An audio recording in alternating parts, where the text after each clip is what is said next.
Grace, mercy, peace, and joy be to you from God our Father and our light in the world, the Lord, our Savior, Jesus Christ. The words for our meditation this morning are from our epistle lesson and also one verse from our gospel lesson. Listen to parts of these verses again. He answered, I have told you already, and you did not listen. Why do you want to hear it again? Do you want to become his disciples too? For you were once darkness, but now you are light in the Lord. Live as children of light. Have nothing to do with the fruitless deeds of darkness, but rather expose them. This is God. Brothers and sisters, as we live in the light of Christmas, and hopefully that is something for us, that we live in that joy each day, and that's really what we're talking about today. As we finish up the series that we've had on Jesus as the light and of the world, and using L-I-G-H-T, the letters in that word, to just remind us of something, how Jesus is that light, and also building on the theme that we had, and even as we went out to the community, a light in the darkness. We step back, we look just briefly again to say, all right, what did those other letters mean? It really puts it all together, or what we use for those letters. The I at L-I-G-H-T, the I in light, it was to remind us that, Lord, as Jesus was healing a blind man, because we did this in the context of Jesus healing a blind man, the I is that I see, using the play on the words, I see all my earthly blessings, like that blind man having his sight given to him. We also focused on, Lord, with the I see my spiritual blindness, that I need a Savior. The G in light, go. We are to go to the ends of the earth with this message. We are to go despite any opposition that we may have. We are to hold firmly to the truth, as that blind man did, as he kept testifying to who Jesus was, even though he was threatened to be thrown out of the synagogue, which he eventually was. He stood for the truth and he continued to proclaim it. So are we. L-I-G-H, we mentioned that on Christmas Day, that in the heart, that everything that happened, that blind man also believed from the heart. I look in my heart and see, Lord, everything that I say, I believe. For us who gather on Christmas and to gather together and worship on a regular basis, it is being able to say that, Lord, I want that in my heart. I want to see that I need a Savior, that I am spiritually blind without my Savior, that I do live, as we hear in a second, in spiritual darkness without Jesus. And I need that salvation each and every day in Jesus Christ, and that's a part of my heart. And I believe it. That he not only was born, but that he saved me by his innocent, sinless life. He went to that cross, suffered the agony of hell for me on the cross. And Lord, let me trust in you. And then that T, L-I-G-H-T, the time. Lord, help me to spend time in your word. Let it be something that is a quantity. Not my quality is based on my quantity. That all my life, and it gets into what we're talking about today, to live as a child of the light. That it's something that I'm in your word, that I think of my baptism, I appreciate coming to the Lord's Supper and being fed with his true body and blood. All of those things are blessings as I see the time Jesus spent from eternity, planned to come into time and lived his life on earth, everything to earn my salvation. And then we look at today, and we look at that L in light. And focusing just on, yes, you could look at L and think of light, but really it has to do, emphasizing that life. That Jesus, that L is the light of the world, but it's everything to me regarding life. I want to walk with him. I want to walk as a child of the light. I want to live in that light. And what does it really mean? I want to be a disciple. I want to be a disciple of Jesus. And that's what we heard in our text from this morning, that Jesus, that we had that, remember that blind man, the background of that blind man. The blind man who had been blind from birth, he came, he was healed by Jesus, and after he was healed, the religious leaders couldn't comprehend. They could not just put together, there's no way that Jesus did this healing. There's no way. They bring the blind man, the man who was blind, they bring him he is brought before the religious leaders. They question him. He tells them that it's Jesus. They bring in his parents, that Jesus did this. They They don't want to deal with that. They bring in his parents. The parents are afraid to testify completely because they're afraid they'll be expelled or kicked out of the synagogue if they testify. Yes, it was Jesus that did this. They said, yes, that is our son. He was blind from birth, but you go ask him again. You ask him how he got healed.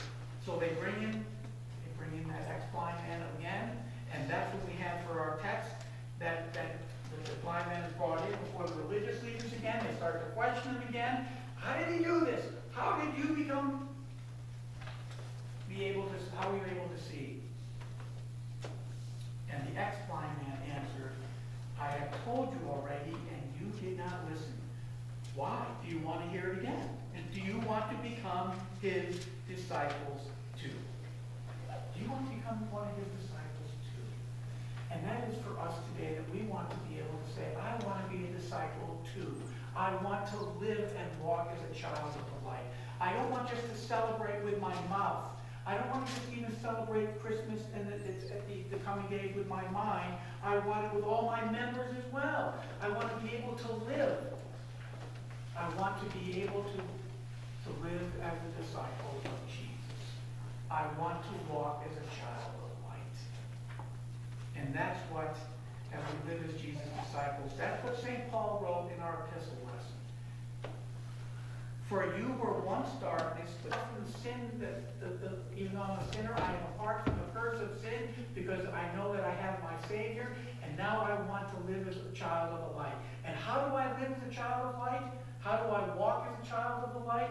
Paul answers that very quickly. He says that you will walk as a child of light, for the fruit of the light consists in all goodness, righteousness, and truth. Here's the point. The point is, if I don't have Jesus Christ, it is like a flashlight. If I'm walking in the dark and bumping into things and looking around and trying to find out my way, there's no way. I can fall into holes. I can do everything. If you didn't know where you were and had been in this building for the first time and it was completely dark at night and you didn't have a flashlight, you could be running into everything. And that's really what Paul's getting at. There's moral corruption if we don't have Jesus Christ. We bump into everything as opposed to God. And yet now living in the light, it's a different way. I can see, Lord, I want to see what is good. And what is that goodness? It's being able to say, Lord, it's a moral virtue. I want to be able to follow you. I want to live to your glory and for the benefit of others. That's walking as a child of light. It's taking what Jesus has done for me, and now, Lord, let me live a life, not to earn salvation, but Lord, let it be something that's good. Following your will. And that's an encouragement to each of us. What about starting off this week? Start off tomorrow being able to say, Lord, what goodness, how am I in my life going to benefit? One has to do with this is right, this is wrong. The other word for truth talks about being genuine. Do you see something that is, this is really the real McCoy kind of thing? And that's what we want to be, genuine. What we say is what we really do. What we say we're going to do, we do. What you and I believe, what we believe are things that we say. If I believe something in the heart, that's what I say. And if I say something, it's what I believe from the heart. That people do see me. So that I'm not just a disciple for the minute. Or for a moment. Or I'm not a disciple by the majority. Based on what the majority want. I'm a Christian who's living up to that truth. This week, as we go back, look and see in your life, live as a child of the light, not just with goodness, but with also with righteousness. Look at my life. Lord, are there things that I do need to tweak? I need to get back to follow what your word says. And of course, that involves repentance in my life each day, right? Daily repentance. And truthfulness. Let people see me as a child of the light. Let me be a genuine Christian, Lord, in everything that I'm doing. Simply living up to, Lord, the way that you would want me to live. But then there's that flip side that we are to do. The Bible teaches us and says, God says, don't just live in the light. Live positively, L-I-G-H-T, live that light, live as a disciple, live as a child of the light. but then also let us live to bring darkness to light. And that gets a little bit scary, doesn't it? When Paul writes, have nothing to do with the fruitless deeds of darkness. Don't have fellowship with them. If there's something that is really taking me away from God, that darkness that is unbelief, Lord, I don't want to be a part of that. But then he goes on. He says, but rather expose them. Live a light. Help me to be a light for other people. Help me to be able to say, Lord, this is wrong. You need a Savior based on how you're living. This is just not right. It is shameful even to mention what the disobedient do in secret. That could be two ways to take the reading out. It may be, Lord, what people do, the sins that people commit, the unbelief that people have, I don't even want to talk about it. It's so shameful. It makes us think maybe some of the entertainment things that we do sometimes when we look about it and we kind of look at what is there and we're not really repulsed by the sin that may be involved in some of our entertainment choices. But also, probably more likely, Paul is saying here, look, it's a shame. I don't even want to talk about the sins of what's happening, remembering that I'm still a sinner. But being able to say, it's a shame, I don't want to do that, but I need to. I need to be able to tell people that this is right or this is wrong. I need to be able to lead them to say that why they need a Savior. And as bad as it may be, I need to talk about it in love with other people. And I think that's why for us, whether we have our own children or grandchildren or we have nieces and nephews, it's being able for them to see how we live. That they're able to look at us and see as an example, and they see how we make determination of what is right and what is wrong. Why do we follow this? Why do we believe that?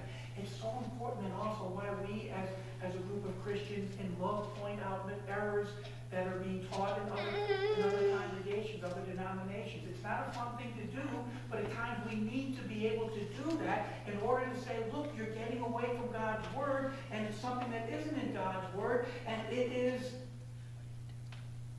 important that I mention that to you. Why? Because everything exposed by the light becomes visible, and everything that is illuminated becomes a light. When we put the light on what is sinful, including in our own lives, whenever we talk to other people, it's our own lives as well, it becomes evident.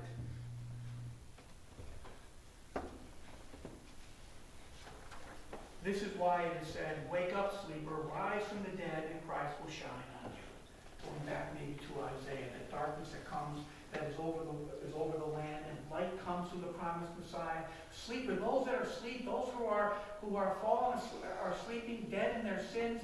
Look, let the light shine on what you're doing. You are asleep in your sin. Wake up, rise up, see that light, see that you need Jesus Christ, and let it make a difference in your life. So that we bring darkness to light, ultimately through the work of the Holy Spirit. It's a good teaching opportunity for others to say, look, this is good, but it doesn't really get at what the heart of what our life is. And if this isn't a reality for us, does your Christian faith, can you answer the problems that you have in your life by using your Christian faith? If you look in the bulletin later, you have a chance to look at the majority of people in our country now no longer believe that religion, however it's defined,